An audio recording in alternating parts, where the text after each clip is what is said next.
So we're still finishing up 2019, and I wanted to give you guys an updated version of my 10 most comfortable pairs of sneakers, personally at least for myself, since it is at the end of the year, and there's actually some new contenders for that top 10 list. So let's go ahead and get into the video.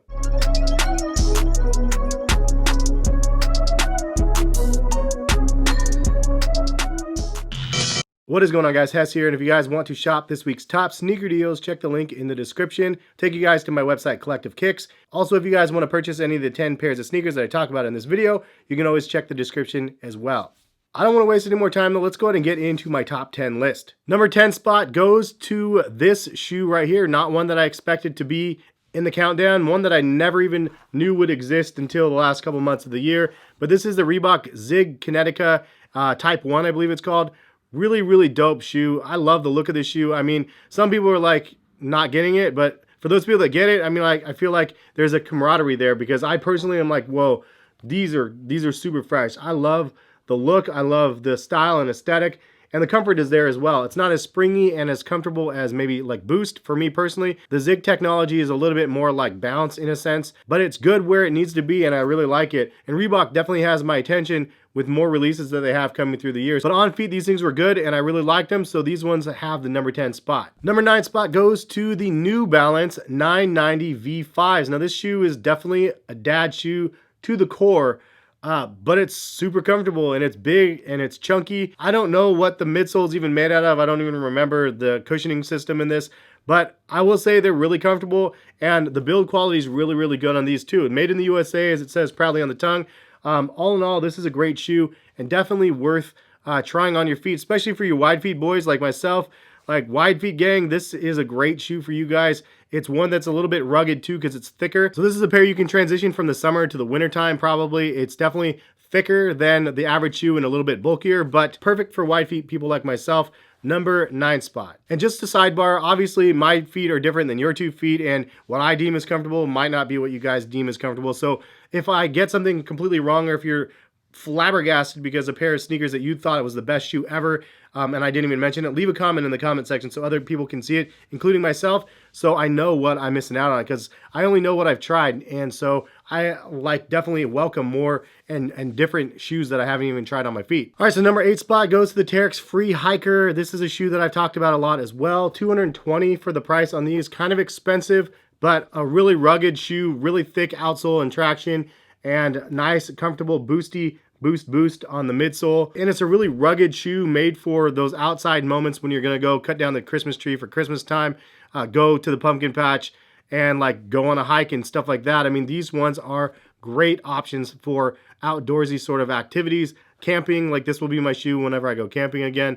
Like, so there's a lot of outdoor things with this one, which is why it's lower on the list, only because it's not everyday functionality wise. It's not a pair that I'm gonna wear every single day. I wish also it wasn't as snug around the collar, but that is what it is. I mean, it's just one of those things. But all in all, this is a great shoe. I mean, hands down, one of the most slept on shoes of the year. Comfort wise, it's there. And yeah, number 8 spot. So number 7 spot goes to both of these shoes right here. Interesting looks to both of them. Somewhat similar, somewhat different. They're both waffle inspired, as you can see from the soles. You have the Sakai joints here. You have the undercover joints here. I would say that actually the Sakais are probably a little bit more comfortable with the midsole, but the undercovers feel more supportive. So it was kind of a pro and con of both of them. I just really like both of these, and I wear these more regular than some of the other shoes I already mentioned, which is why these placed higher on the countdown, at least for myself personally. Comfort-wise, these are not probably as good as some of the other ones, but functionality-wise, and the fact that these are a little more stylish and more trendy, for me this year, these ones are up on the countdown because of that. So number 7 spot, these 2 sneakers right here, it's Sakai's and the undercovers. All right, next up we have the Adidas Night Jogger, and this is not my pair, this is my wife's pair, because I chopped up my pair to do that custom where I removed the tongue and all that other stuff. If you guys didn't see that, I made a 4D Stella McCartney shoe out of Night Jogger tongue. But this model is great. It's a really comfortable model. It's a very futuristic sort of retro feel to the shoe, which is something that I really like because it has that boost midsole that's really comfortable. I think that the Night Jogger is also another pair of those sneakers that are ultra slept on. I gotta itch my knee real quick. Got it. Okay. Yeah, so I think that it's just one of those slept-on pairs of sneakers, and this colorway is my favorite one by far. This is the R2D2 colorway. As you can see, it looks like the Droid. Anytime I see this one on like a mega clearance or a mega discounted price, I always promote it because it's a shoe that I really, really liked, and hopefully more people that try it out will give it a chance. Stylistically, too, I really like it as well, even though it doesn't have all the hype there as a lot of the other sneakers on the market. Comfort-wise, it's there. Style points are there. And all in all, I just really like the shoe, especially for the sale price points that you can get them nowadays. Number 5 spot goes to the Nike React Presto. This shoe is one of the most comfortable shoes to drop in the year, obviously, which is why this is at the number 5 spot. The reason why it's a little bit lower is because functionality-wise, it's just a little bit too loose for some people. But the React midsole is super mega big on this one, and it's really, really soft and cushiony on feet. If you're looking for a really big cloud-like ride on your feet that's lightweight, this one is very, very good. It lacks structure though, so you feel like you're going to roll your ankle from time to time. At least I did. But part of the reason why is because I don't tighten my laces, so I get it. It's mostly my fault. I don't like to tighten my laces though. It's just the way I go. Anyway, this is my custom version. I cut the cage on half of it and made it look kind of like a Pharrell joint here. But number 5 spot, definitely a comfortable shoe. And nowadays you can get these for like $80 or less. So really good price. $120 was retail, which is also not even a bad price. So a lot of bang for the buck. Number 5 spot. Number 4 spot, and the one that probably commands the most resale on the entire table. Obviously, the most comfortable pairs of sneakers aren't necessarily the ones that are hyped up. In fact, it's even better because they're usually readily available. Not so for this one though, because it's not really readily available. The Yeezy Boost 380 Alien. This shoe was really, really great though. And in fact, I did a 1 month after wearing, and I've done a comparison to the replica pair as well. So be careful if you're trying to buy on the open market. The replicas are really, really close to the real thing. At least they look that way. Just don't get stung out there. But all in all, these things are really good. They're very comfortable. I've said in my reviews, and I'll say it again, that this is, to me, the most comfortable Yeezy that is actually released thus far. It beats out any Nike Yeezy. It beats out any Adidas Yeezy, including and up to the Yeezy 350 V2s and the Yeezy 700s. This shoe is definitely very, very comfortable, at least in my opinion. The way it fits me, I really, really like this shoe. So that is why it is in the number 4 spot. In number 3, a pair that probably nobody has tried, but I'm telling you guys, it's worth every penny. This is a Nike Cruiser 1 designed by Tinker Hatfield for Phil Knight. And it's like the old man walking shoe, like perfect for this dude right here. And I mean, it's super comfortable. I really like this shoe. Lots and lots of React on this one. This shoe is really lightweight. There's a lot of good traction on the bottom. There's some good structure to these, at least in my opinion, that makes it so you feel pretty balanced as well, even though it has so much ridiculous amounts of React on the back end of it. But this is one of those shoes that I was really shocked on the comfort when I got them. And the more I wore them, the more I was like, gosh, I love this shoe. It's so good on feet. And yeah, man, I have a month after wearing this shoe video too. That might be before or after this video that I'm recording right now. I'm not sure when it's going to show up in your sub boxes. So subscribe and maybe see or something. That's maybe one way I can get you guys to subscribe. I'm almost at 500,000 subscribers. Would have liked to hit that before the new year, but it is what it is. I'm proud to be where I am. Anyway, really, really great shoe. Number 3 spot on the countdown this year. All right, so the 2 spot goes to the Adidas Ultra Boost 2019 and 2020. I would say just the 2020, but it was 2019, and I wore this one most of the year, and it definitely was a contender through the year, and it still is because it's such a amazing pair of sneakers that most people just have never tried. Even though you can get these for dirt cheap, it's a shoe that like I wore so many times that at first I wasn't really feeling the shoe, but the more that I wore them, the more I found myself going back to this shoe. And now that the 2020 is out, like this is the go-to right now. This is the next one that I'm going to be doing a month after wearing video because I'm going to be beating these ones up and wearing these ones pretty much every single day. But these things are really, really comfortable and they're really good on feet. The reason why these beat out a lot of other sneakers out here for a top tier spot is because these are actually made specifically for running and performance.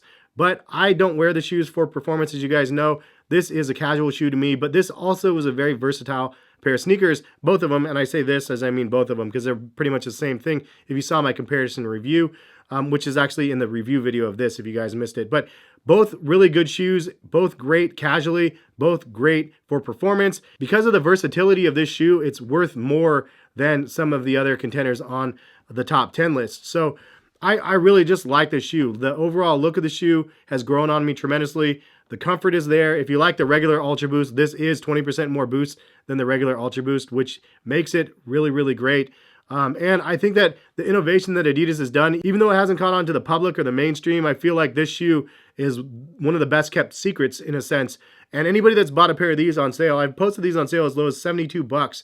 Retail is 180, like $72 is a no-brainer. This is a great pair of sneakers for that price point. Leave a comment if you guys have bought a pair on sale and let other people know, was it worth buying at the price point that you paid, or what do you think about the shoes?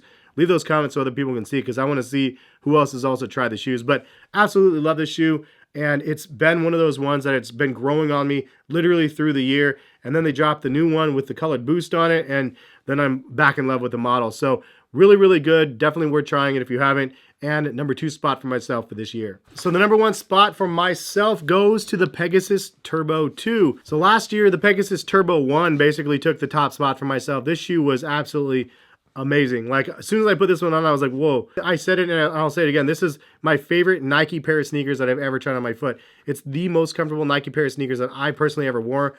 And I have like 5 pairs of these. I mean, I just love this shoe. If you haven't tried it on, the sensation is basically like Boost. The very first time you tried on Adidas Boost, that's kind of like the sensation I got with these, because these have 2 different technologies. There's React on the bottom, there's Zoom X, which is a lighter, fluffier foam on the top, and the 2 married together is like a pillowy goodness on your foot. Traction is good on the shoe as well. The upper is breathable. It's lightweight. It's versatile. I mean, these are shoes that you can run marathons in, but they're also shoes that I like to go to the grocery store and like, they're that good. And the Pegasus Turbo 2 is a revamped version of the first version. This is the Team Sawyer version from the Dornbecker collection. Shout out to them for making a great shoe. I love this one with a pen on it, but I beat up 2 different pairs of these already and have one on ice waiting for me to unds in the future. But these are great shoes, and I've found them as low as like $100 on sale. Anytime I find them on sale, though, I post them on my website because it's just a shoe that I think is that good. This shoe is basically the same thing as the one from last year. The upper is a little bit different. I did do a comparison video between both of those shoes, so definitely worth checking that one out if you guys are interested. Give it a Google search. But the overall comfort and versatility of this shoe, though, is unmatched by any other shoe on the market right now. These are lighter than the Ultra Boost 20s. They're more comfortable and more soft than any of the other shoes that I've mentioned. And I really love this shoe. I don't know what it is, and I don't know why more people don't try it out, but go to the mall and try them out. I think that the biggest thing that is probably difficult for people is because it's called the Pegasus. So people know the Nike Pegasus line. They're at the 36s right now, or 37s or something like that. But these ones are the Pegasus Turbos, which is a different midsole completely. It's regular Zoom on the regular ones. This is Zoom X and Nike React, which Nike's not even really promoting it as such. It just says Zoom X, even though it's both. So I get it. It's a confusing model. It's been one of my complaints about the model from the beginning. But if you can get past the confusion, trust me, just try them on. It is my favorite, most comfortable shoe of the year. I can't say enough good things about this shoe. And I can't wait to see where Nike takes things in the future, because I feel like this is the wave of the future that I'm looking for, at least. So hopefully they keep innovating, even if these don't sell out and even if they go on deep discount. Like, I'm hoping that they revamp this shoe to make it even better. I know some people complained about the little horn on the back because this has ripped for people. Unfortunately, that's a side effect of having the horn stick out and marrying 2 foams together. But if you can get past that, then like, man, it's just a great shoe. So that is my my number 1 spot right down here. What do you guys think? What did you guys wear that was really comfortable on your guys' feet? Leave a comment in the comment section. What are your 2 or 3 most comfortable shoes that you guys got this year? But anyway, this has been a fun video. Hopefully you guys enjoyed it. If you guys did, please hit the like button. It goes a long way when you guys do that. Subscribe again if you're new to the channel, and we'll post more videos for you guys very soon. Have a good rest of the day. Peace, guys.